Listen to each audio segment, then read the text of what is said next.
Tapos do this video mga tema magluto dito og prito ulam, piniritong ulam. Ayan.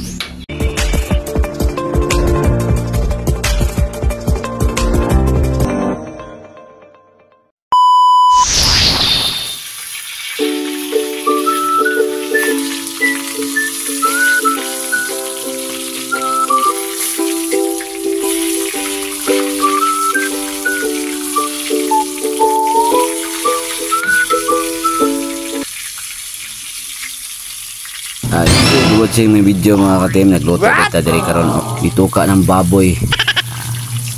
Luto natin natin prito mga katim. Enjoy po watching mga katim.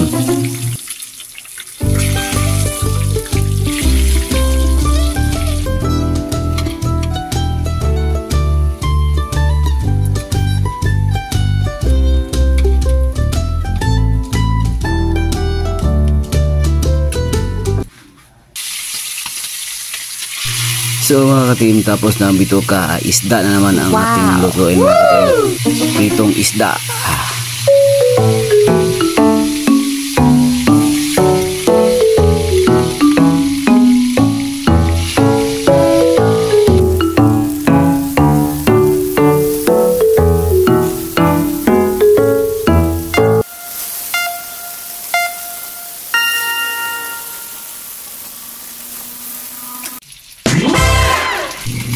So ngayon luto nating pritong isda mga katim. Kailangan natin itong haonin. Ilagay natin sa plato mga katim.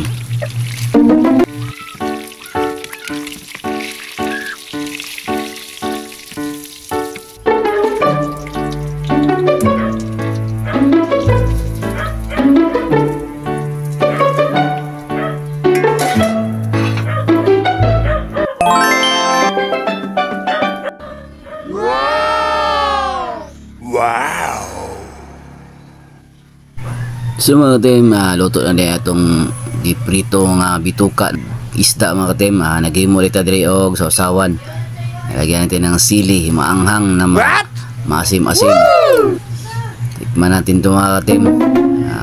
Ang lasa nito, medyo maanghang ito, maraming sili. Sarap. So siyempre, ano pang hinihintay natin? Kainan na. Thank you to all watcher. Daghang salamat sa inyong pag-suporta sa akong videos. Salamat kayo sa mga followers, viewers o mga non-followers, mga friend. Salamat kayo sa mga suporta. Bakit mo lang ito kung subscribe sa akong YouTube channel o sa FB page. Daghang salamat sa mga bagong followers na to. Continue lang na suporta sa atong video. Salamat kayo. Daghang salamat sa inyong tanan, mga supporters na ako sa YouTube channel. Thank you to all mga viewers o supporters o atong subscribers. Daghang salamat sa inyong tanan. Thank you. Mabuhay kayong lahat. Maraming salamat po sa inyong lahat po.